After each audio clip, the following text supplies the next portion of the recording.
mentioned Fernando Tatis Jr. and this article, Nika, from Sports Illustrated caught my eye, and I knew as soon as I saw it that we were going to get into it and talk about it today.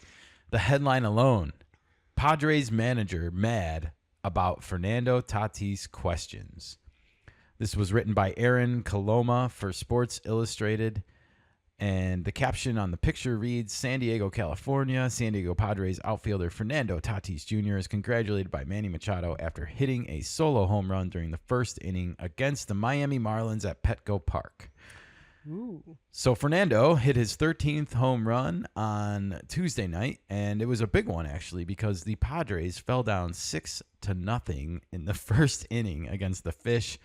It was our guy, the Polish Prince, Steve Kolek, giving up 6 runs in the first inning. And then, he stayed in the game and miraculously he recovered through and didn't give up another run and won the game. Yeah. It was amazing. And one of the reasons why he won the game is because Fernando got us started in that first inning with a sight for my sore eyes for Mr. El Nino over here, an opposite field home run, Nika. We've been talking about it and complaining about it, and we've been seeing Fernando in the slump and just feeling like he wasn't using the whole field as being his biggest problem. And so that was a sight for my sore eyes to see that home run. But nevertheless, it didn't stop the questions from coming out finally on Wednesday after another 0 for 4 day by Tatis. And Mike Shildt finally got asked about his struggling superstar through the month of May. And I want to remind everyone, Fernando was on fire in April to start this year. And so here we are, a month later, not so much. Nika, do you have the first paragraph of the article open? Sure. All right. Well, it says San Diego Padres manager Mike Shildt dismissed any idea of moving all-star right fielder Fernando Tatis Jr. down in the lineup after Wednesday's loss to the Miami Marlins. Quote, 10 days ago, no one would ask that about Fernando as far as putting him down in a lineup, Shildt said. 6 days ago, people would ask that about Manny, and now they're asking about Manny being on pace to be an MVP player. I do understand the question completely, but I come from a not overreaction place. I guess unless an umpire doesn't give him a chance to defend his player, then he might overreact a little bit, Nika. But Sure. I totally understand what Mike Shilt's saying here, and I'm glad that he did at least acknowledge that he understands the question. It does mean that he might have been expecting it.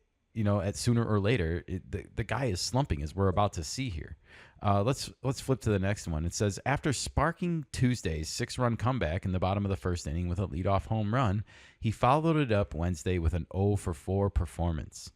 His performances in May have been at the opposite end of the spectrum from his month of April, where he batted .323 with 7 home runs and 15 runs batted in.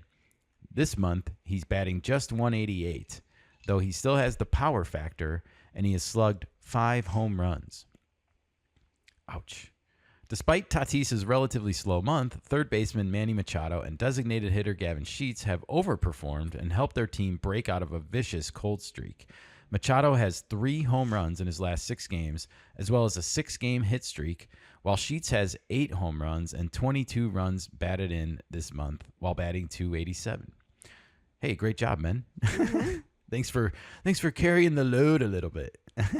Isn't that what they're supposed to do as a team players? Yeah, of course. I mean, Help out the team. And we should point out that a lot of players have had some cold streaks here lately. Course. Kyle Tucker, Shohei Ohtani himself was batting under 200 just last week. It's a marathon. You go up and down this season. It is. Just wanted to point those things out, to be fair.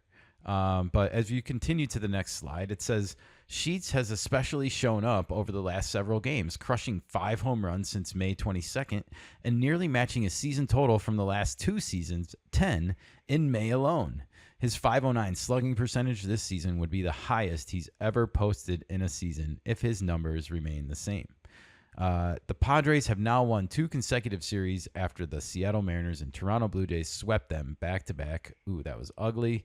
Their offense seems to have returned, and they've scored more than 5 runs in the last 2 games. And, Yeah, it is the Marlins. We also got Sandy Alcantara, and I don't think anyone on the Padres wants us to trade for him after us facing him. He looks not great. But nevertheless, it is good to see us putting runs on the board again, and that we do need.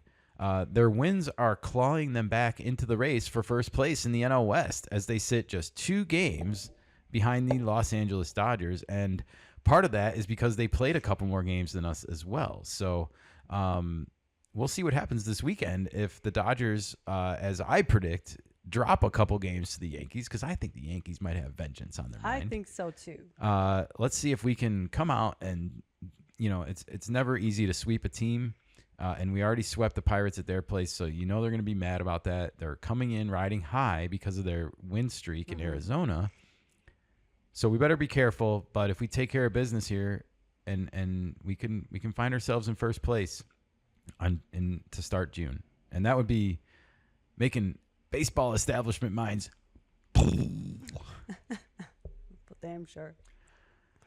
All right, let's flip to the next slide here. And this is the end of this little quick article. The Padres will look to carry the momentum into Friday's matchup against the Pittsburgh Pirates, the first of a 3-game series beginning at 6:40 p.m. Pacific time. And like he has all year, Tatis will be in the leadoff spot in the lineup. So no plans to remove him from a leadoff.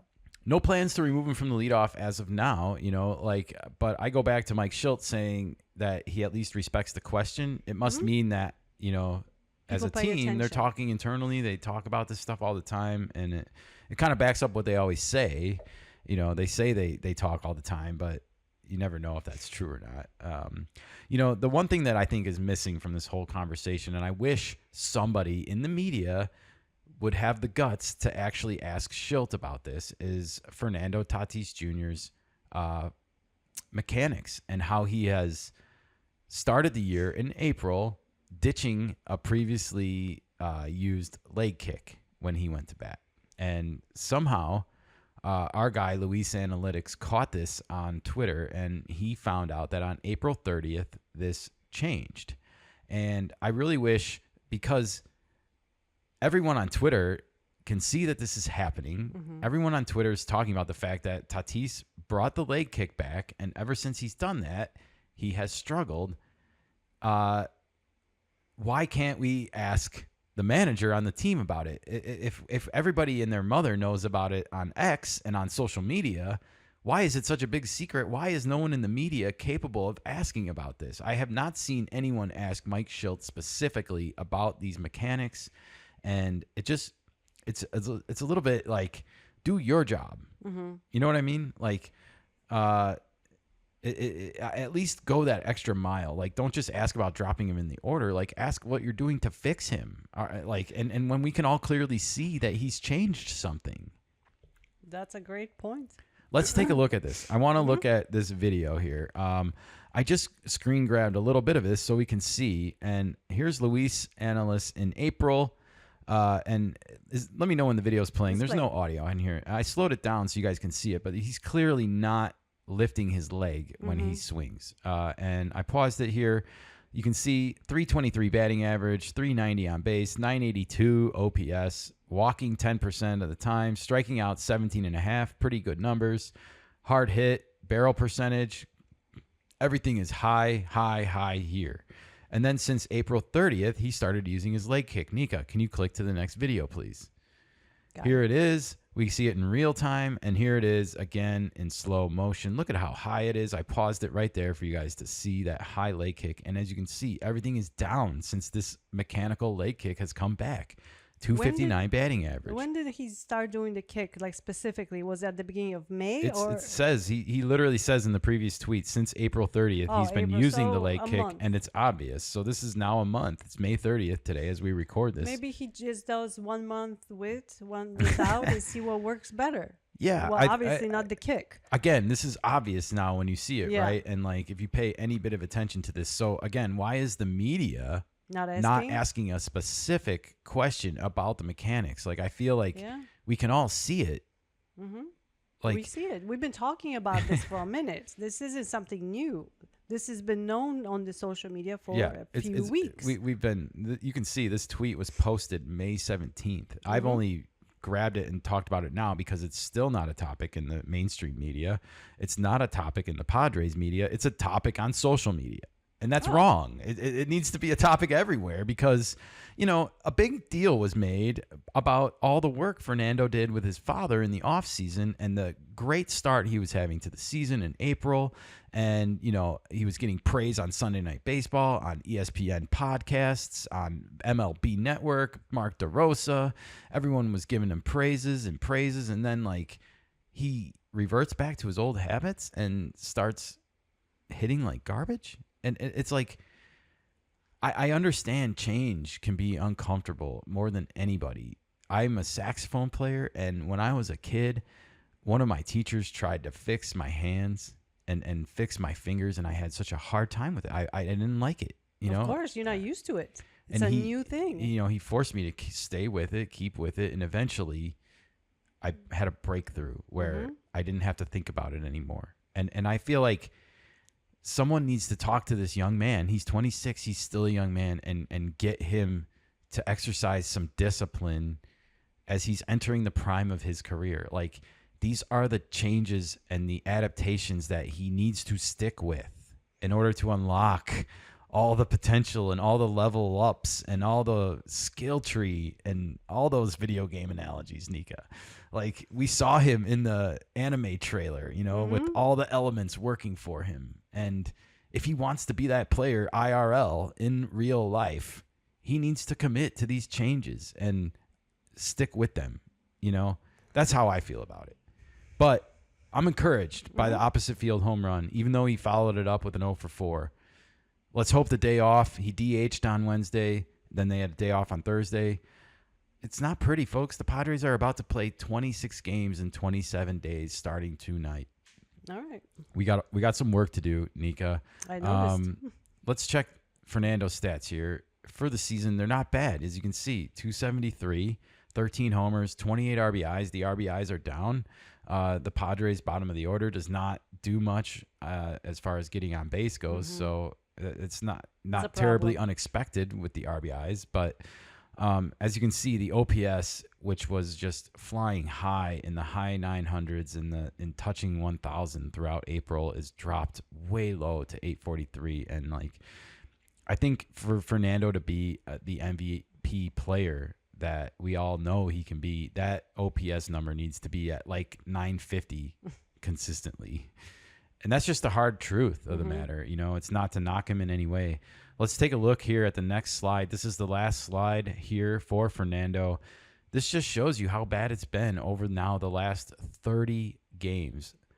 A 218 batting average. The last 15, a 161 batting average. The last 7, a 133. It's not going in the right direction right now. The only thing that's going in the right direction for Fernando is the calendar, because June is notoriously a great month for him. And right now, with the Padres schedule and what they got coming up, they better hope to God that that is true again this year, because we need this man and we need the MVP. Well, June starts tomorrow, right? Or the next on Sunday? Sunday. Okay, well, maybe Sunday is the bring it on all. Bring it on. Sunday, I want you to hear the drums, Fernando. Sunday fun day for Fernando. And those Army uniforms. Perfect.